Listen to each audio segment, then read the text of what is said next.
अगदी हलकी फुलकी अशी ही इडली मऊ मऊ कापसासारखी पांढरी शुभ्र आणि एकदम लुसलुशीत अशी ही इडली, त्यासोबत उडपी स्टाईल किंवा मग साऊथ इंडियन स्पेशल असं हे सांबार.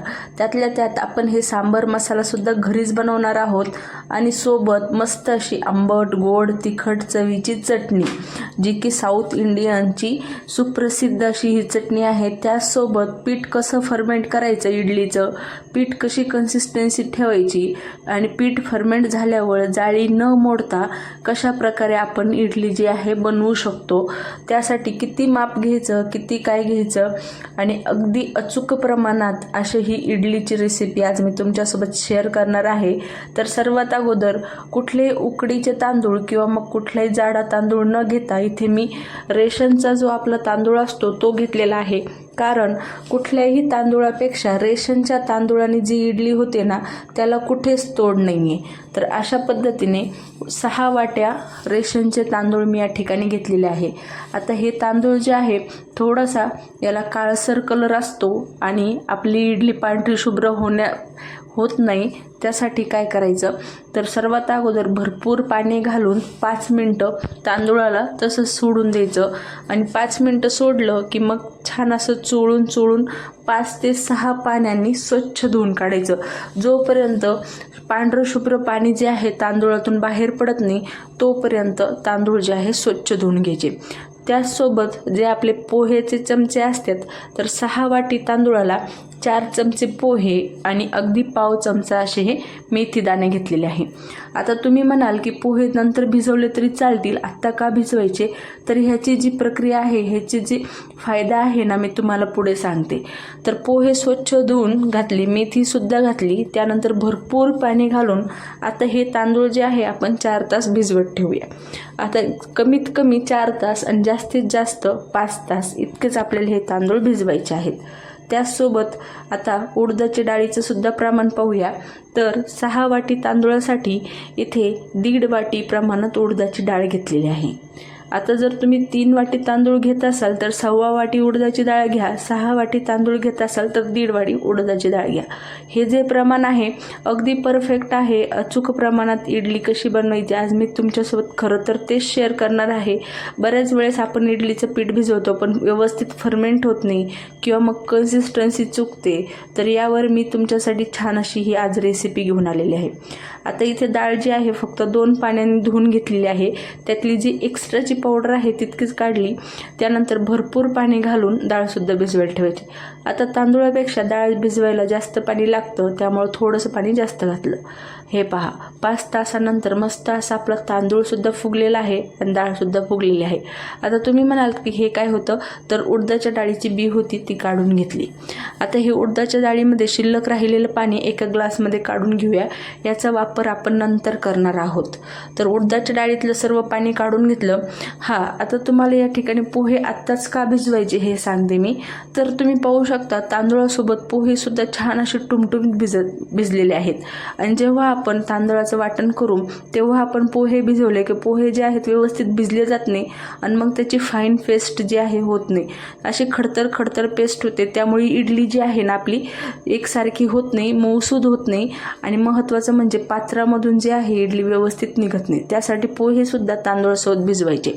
आता अशा पद्धतीने एखादा खड्ड्याचा चमचा घ्या किंवा मग झाऱ्या घ्या आणि त्याने तांदूळ जे आहे म्हणजे तांदूळाचं जे पाणी आहे ते खाली निघतं आणि तांदूळ जे आहेत मिक्सरच्या जारमध्ये जातात. आता तांदूळ वाटताना खूप जास्त पाण्याची गरज पडत नाही. कन्सिस्टन्सी तर तुम्ही पाहिलीच असेल. तर अशा पद्धतीने तांदूळ अगोदर वाटून घेतले सर्व, त्यानंतर उडदाची डाळ घातली. आता उडदाची डाळ वाटण्यासाठी पाण्याचं प्रमाण जे आहे जास्त लागतं, त्यामुळे थोडंसं जे ग्लासमध्ये पाणी काढलेलं होतं त्यातून पाणी घातलं आणि हे बघा मस्त अशी फाईन पेस्ट जी आहे उडदाच्या डाळीची ती सुद्धा करून घेतलेली आहे आणि आता दोन्ही एकत्र केलेले आहे. तर हे बघा अशा पद्धतीने व्यवस्थित मिक्स करून घेऊया. म्हणजे तांदळाच्या पिठामध्ये उडदाच्या डाळीचं पीठ जे आहे छान असं एकत्रच झालं पाहिजे, एकसंध झालं पाहिजे. आता तांदूळ डाळ भिजवताना कधीही एकत्र अजिबात भिजवायचं नाही. कारण डाळ वाटायला जे आहे मिक्सरमध्ये ज्यावेळेस आपण डाळ फिरवतो तर डाळ वाटण्यासाठी जास्त वेळ लागतो आणि तांदूळ जे आहे फास्ट वाटले जातात. आणि ज्यावेळेस आपण डाळ तांदूळ एकत्र वाटतो तर एकतर तांदूळ तरी तरी खडबडीत राहतात किंवा मग डाळ तरी खडबडीत राहते, त्यामुळे वेगवेगळं भिजवायचं आणि वेगवेगळं वाटायचं. त्यानंतर मिक्सरचं जार स्वच्छ कसं करायचं हे सुद्धा खूप मोठा प्रश्न असतो. तर जे शिल्लक राहिलेलं उडद्याच्या डाळीचं पाणी होतं ते मिक्सरच्या जारमध्ये घातलं आणि मिक्सरला फिरवून घेतलं. म्हणजे काय होतं, चिकटलेलं पीठसुद्धा निघून येतं आणि उडदाच्या डाळीचं जे पाणी आहे त्याचासुद्धा छान वापर होतो. आता इथे पिठाचं जे बॅटर आहे त्यामुळं पूर्ण डबा गच्च भरलेला आणि फर्मेंटसाठी जागाच राहिली नाही, त्यामुळे थोडंसं पीठ जे आहे डिव्हाइड करून घेतलेलं आहे, म्हणजे छान असं आपलं पीठ जे आहे फर्मेंट होईल. आता मीठसुद्धा इथेच घालून घेऊया. आता मीठसुद्धा इथे का घालायचं हे सुद्धा मी तुम्हाला पुढे सांगते, पण मीठ घालून एक 5 ते 6 मिनटं पीठ जे आहे छान फेटाळून घ्यायचं एकच डायरेक्शनने. हे बघा, मग तुम्ही हाताने फेटाळा, नाहीतर विप्सने फेटाळा किंवा मग चमच्याने फेटाळा, पण 5 ते 7 मिनटं जे आहे छान असं पीठ फेटाळून घ्यायचं. हलके बबल्स जे आहे पिठावर आले पाहिजे.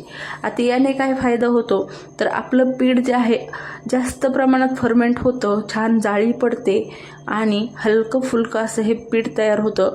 आणि महत्त्वाचं म्हणजे फर्मेंट होण्यासाठी पिठाला आपण अशा पद्धतीने पीठ फेटाळलं की मदत होते. तर हे बघा, हलके हलके बबल्स तुम्हाला दिसत आहेत का नाही मला नाही सांगता येणार, पण अशा पद्धतीने मस्त असं 5 ते 7 मिनटं तुम्ही जेव्हाही इडली बनवाल तेव्हा तुम्ही पीठ फेटाळून पहा, ह्याचा फायदा तुम्हाला नक्कीच होणार आहे. तर हे बघा, मीठसुद्धा छान पद्धतीने एकसंध होतं, एकजीव होतं, सगळीकडे व्यवस्थित विरघळलं जातं आणि आपलं पीठसुद्धा फेटाळून होतं. एकाच वेळामध्ये आपल्याला 2 फायदे मिळतात. आता हे पिठाला झाकण देऊन 8 ते 10 तास आपल्याला फर्मेंटसाठी ठेवायचं आहे. आता उष्णतेचे दिवस आहे, म्हणजे उन्हाळा चालू असल्यामुळं पीठ कुठेही ठेवलं तरी फर्मेंट होतं, किंवा मग पिठावर कुठलंही कापडाचं वगैरे झाकण नाही दिलं तरीसुद्धा पीठ फर्मेंट होतं. पण थंडीमध्ये तसं होत नाही. थंडीमध्ये पीठ जे आहे पटकन फर्मेंट होत नाही. त्यासाठी काय करायचं, एक जाड कपडा जो आहे त्याने झाकून घ्यायचं आणि उष्णतेच्या जागी ठेवायचं. आता तुम्ही नॉर्मली कुठेही आपल्या किचन ओट्यावर जरी ठेवलं तरीसुद्धा पीठ छान पद्धतीने फर्मेंट होणार आहे. आणि मी तर असं सांगेल की तुम्ही आत्ता अशा नॉर्मल ठिकाणीच ठेवा, कारण जर आपण उष्णतेच्या जागी ठेवलं आणखीन तर आपलं पीठ जास्त आंबट होण्याची शक्यता असते. त्यामुळं नॉर्मल जागेवर ठेवा, पिठाला छान जाळीसुद्धा येईल आणि पीठसुद्धा फर्मेंट होईल आणि जास्त आंबटसुद्धा होणार नाही. आणि हे बघा, 8 ते 10 तासानंतर मिनिमम पिठाला छान अशी जाळी पडलेली आहे आणि जे पीठ आपलं अर्धा बाउल होतं किंवा मग अर्धे टोप ते गच्च भरलेलं आहे, म्हणजे किती छान पद्धतीने आपलं पीठ फर्मेंट झालेलं आहे. आता पिठाला थोड्या वेळ साईडला ठेवूया, सांबार बघूया कसं करायचं. तर आता आपण सांबार बनवताना एक चूक करतो की डाळीचं प्रमाण जे आहे खूप जास्त घेतो. तर असं अजिबात नाही करायचं आहे. अगदी थोडी डाळ घ्यायची. तर तुम्ही पाहू शकता कपाच्या साह्याने अर्धा कपपेक्षा कमी डाळ घेतलेली आहे. त्या अर्धा कपाला थोडीशी कमी तुरीची डाळ आणि तेवढीच मुगाची डाळ असं हे प्रमाण घेतलेलं आहे. आता डाळ स्वच्छ धुवून घेतली, त्यामध्ये गरजेनुसार पाणी घातलं. आता डाळ शिजवताना खूप जास्त पाणीसुद्धा अजिबात घालायचं नाही. अगदी आपलं अर्धं बोट बुडेल इतकं पाणी घालायचं. त्यानंतर इथे भोपळा, कांदा, टोमॅटो घालून घेतले. आता उडपी स्टाईल आणि साऊथ इंडियन स्पेशल असे हे सांबार आपण बनवत आहोत.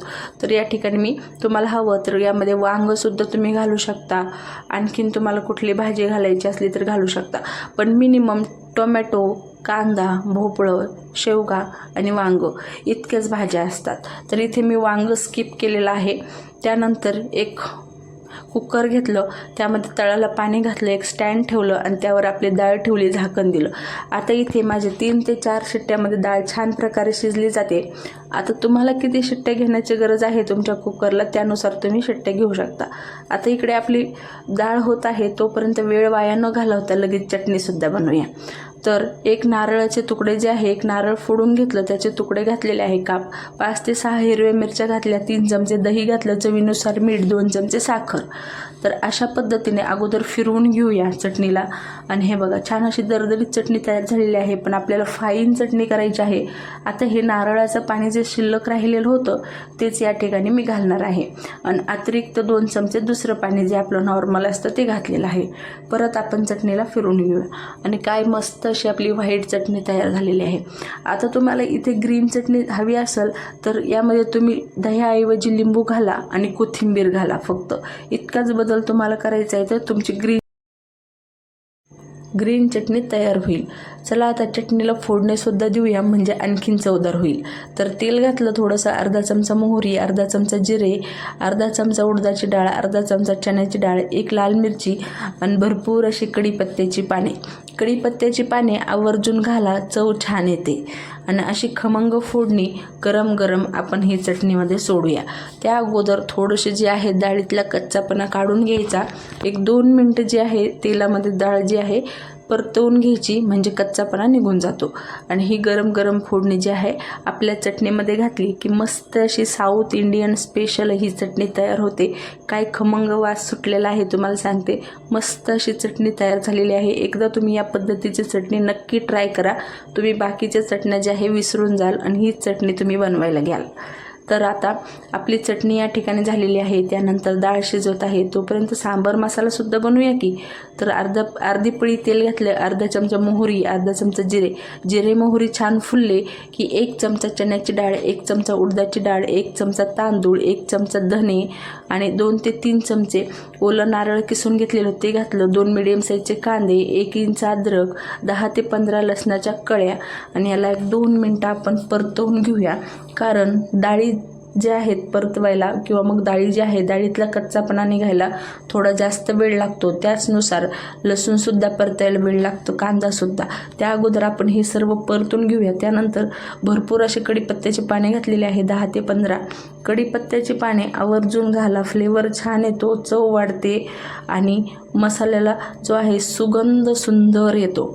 तर हे बघा, परत कढीपत्त्याचे पाने घातले, 2 मिनटं फिरवून घेतलं. अशा प्रकारे गॅसची फ्लेम मंद ठेवायची. त्यानंतर 5 ते 6 मेथी दाणे आणि 2 ते 4 जे आहेत काळी मिरी या ठिकाणी घातलेली आहे. याने सुद्धा मस्ती चव येते. आता मेथी दाण्यांसुद्धा फ्लेवर छान येतो. तर अशा पद्धतीने तुम्ही एकदा हा मसाला नक्की ट्राय करा. उडपी स्टाईल मसाला आहे हा, साऊथ इंडियन स्पेशल. त्यानंतर 2 लाल मिरच्या घातलेल्या आहे. इथे मी नॉर्मली लाल मिरच्या घातलेल्या आहे. तुमच्याकडे बेडगी मिरची असेल तर ती घातली तरीसुद्धा चालेल. तर परत एकदा 1-2 मिनटं आपण मंद आचेवर सर्व भाजून घेऊया. आता संपूर्ण मसाला करेपर्यंत आपल्याला गॅसची आच जी आहे मंद ठेवायची आहे. मीडियमसुद्धा करायची नाही किंवा मग हायसुद्धा करायची नाही, तर आपला मसाला जो आहे करपेल. आता मसाला छान थंड झाला की आपण मिक्सरच्या जारमध्ये घालून घेऊया आणि मिक्सरच्या जारमध्ये घालून फिरवून घेऊया. आता इथे एक सिक्रेट जे आहे, आपण जिन्नस घालणार आहोत, त्यामुळे काय होतं, आपल्या जो सांबार आहे त्याला रंग जो आहे सुंदर येणार आहे. आता अगोदर सुका मसाला जो आहे फिरवून घेतला. त्यानंतर इकडे 1 चमचा मी लाल काश्मीरी मिरची पावडर वापरलेली आहे आणि थोडंसं पाणी घातलं. संपूर्ण मसाला एकत्र करून घेतला आणि परत एकदम फाईन असा आपण हे मसाला जो आहे मिक्सरला फिरून घेऊया. एकदम फाईन दळायचं आहे, एकदम बारीक दळायचं आहे. अजिबात खडबडीत किंवा दरदरीत दळायचं नाही आहे. एकदम बारीक असा हा दळून घ्यायचा आहे. आणि बघा काय सुंदर रंग आलेला आहे. तुम्हाला सांगते, अशा पद्धतीने तुम्ही सांबार बनवला की आठवड्यातून 3 ते 4 वेळेस तुम्ही इडली कराल. तर इकडे आपली डाळसुद्धा शिजलेली आहे. आता डाळीचं असं झालेलं आहे की थोडंसं पाणी जे आहे वरती आलेलं आहे. तर डाळीचं जे भांडं आहे काढून घेतलं.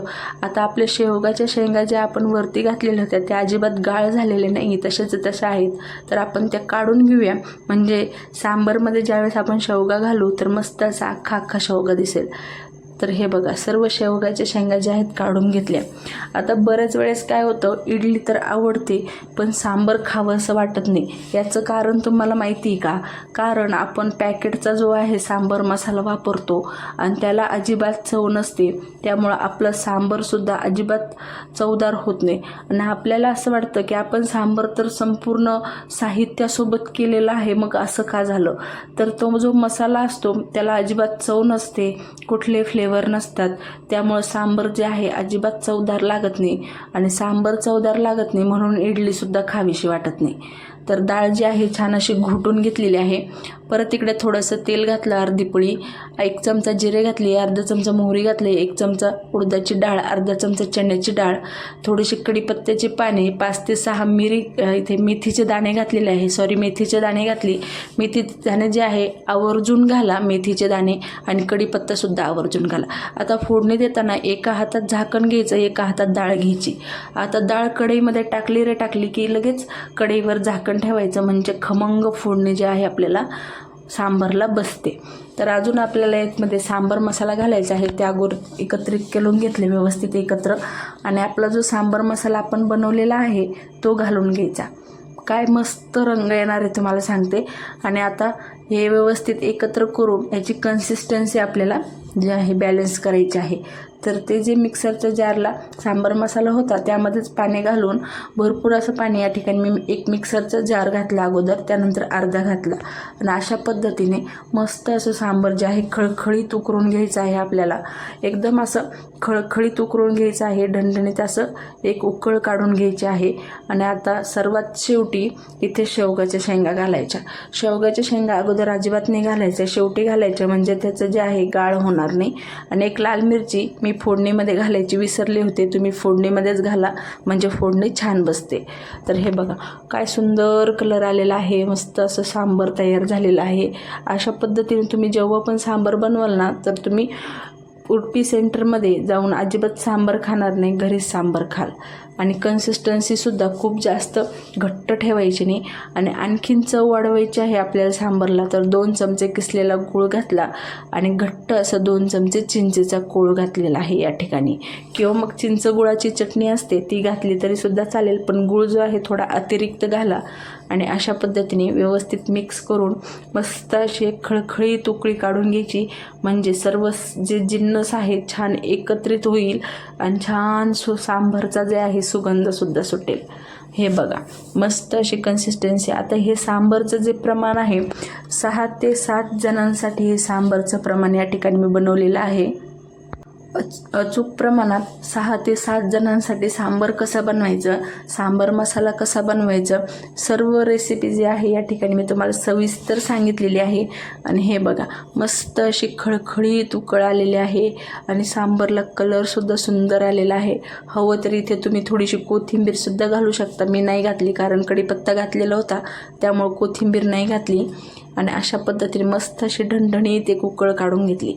काय खळखळीत सांबार उकळते आणि काय दिसायला सुद्धा सुंदर दिसते पहा. आता सांबार झालंय, इडलीसुद्धा बनवायला घेऊया. आता अगोदरच इडलीच्या पिठामध्ये मीठ का घातलं तर इथे तुम्हाला सांगते. तर या ठिकाणी जर आपण आत्ता मीठ घातलं तर व्यवस्थित तर मिक्स होणार नाही मीठ, आणि त्यातल्या त्यात आपल्याला खूप जास्त मिक्स करत राहावं लागेल. यामुळे काय होईल, आपली जी पिठाला जाळी आलेली आहे ती मोडेल, आणि आपल्याला पिठाची जाळी अजिबात मोडून नाही द्यायची. म्हणून एकच डायरेक्शनने हळूवार फिरवून असं पीठ जे आहे बनवून घ्यायचं. तर हे बघा मी अशा अशी कन्सिस्टन्सी ठेवलेली आहे आणि जाळीसुद्धा अजिबात न मोडता अशा प्रकारे पीठ जे आहे एकत्र करून घेतलं. आता इथे इडलीचं भांडं घेतलं, 1.5 ग्लास पाणी घातलेलं आहे, पाणी उकळायला ठेवलं. तोपर्यंत इडली पात्राला थोडंसंच थेंब थेंब तेल घालून जे आहे ग्रीस करून घ्यायचं. याने काय होतं, आपली इडली जी आहे इझी पद्धतीने निघून येते आणि त्यातल्या त्यात आपली इडली जी आहे अजिबात तुटत नाही. तर हे बघा हाताने किंवा मग तुमच्याकडे ब्रश असेल ना तर अतिउत्तम, तुम्ही ब्रशने सुद्धा ग्रीस करू शकता. आणि पिठाची बॅटरची कन्सिस्टन्सी पहा तुम्ही, मी एक्स्ट्राचं पाणी अजिबात घातलेलं नाही आहे, फक्त डाळ दळतानाच पाणी घातलं आहे, तुम्ही पाहिलं असेल. फक्त जितकं डाळीमध्ये शिल्लक होतं तितकंच पाणी घातलं, तांदूळाचं जे शिल्लक पाणी होतं अजिबात घातलेलं नाही. आणि इतकी घट्ट अशी कन्सिस्टन्सी मी ठेवलेली आहे. आणि याची इडली कशी होणार तुम्ही पाहालच आता. इतकी सुंदर सुरेख पांढरी शुभ्र कापसासारखी मऊ मऊ, आणि महत्त्वाचं म्हणजे घशामध्ये न दाटणारी. आता घशामध्ये का न दाटणारी, तर आपण पोहे घातलेले आहेत.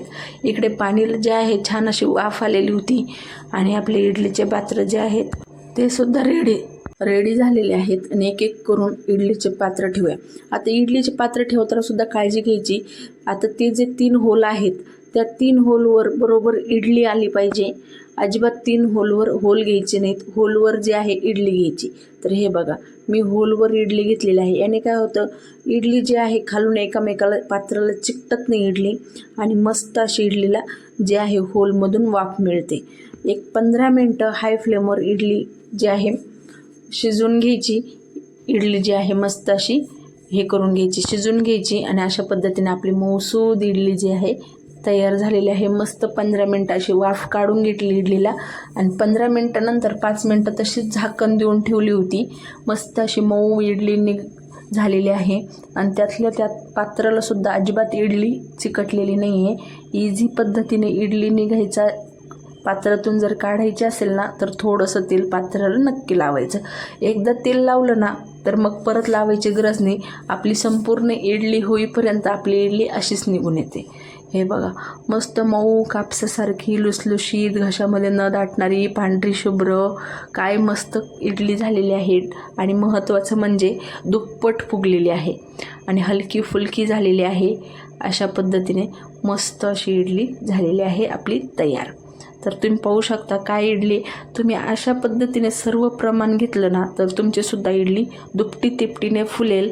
अशा पद्धतीने अजिबात सोडा न वापरता, कुठली पावडर न वापरता, एकदम सोप्या पद्धतीने फक्त ह्या ज्या ट्रिक्स आहेत आणि टिप्स आहेत ना ह्या लक्षात ठेवल्या की इडली मस्त अशी मऊ लुसलुशीत कापसासारखी जाळीदार तयार होते. तुम्ही पाहू शकता इडली किती सुंदर तयार झालेली आहे आणि अजिबात असं वाटते पाहूनच इडली खावीशी. चला मग आता पटापट सर्व करूया, कारण मला तर अजिबात वेट होत नाही, कारण माझी इडली त्यानंतर सांबार आणि चटणी सगळं असं मस्त झालेलं आहे, चवदार झालेलं आहे. तर अगोदर चटणी सर्व करते, इडली सर्व करते आणि वरतून मस्त अशी सांबारची धार टाकायची. काय दिसते पहा तुम्ही, मस्त उडपी स्टाईल सांबार आहे, साऊथ इंडियन स्पेशल मऊ लुसलुशीत इडली. रेसिपी कशी वाटली नक्की कमेंट करून सांगा. थोडी जरी रेसिपी आवडली असेल ना तर लाईक, शेअर आणि सबस्क्राईब करायला अजिबात विसरू नका. अशाच मस्त मस्त रेसिपीज मी तुमच्यासाठी घेऊन येणार आहे. सर्वात जास्त ही रेसिपी तुमच्या मैत्रिणींना, नातेवाईकांना शेअर करा.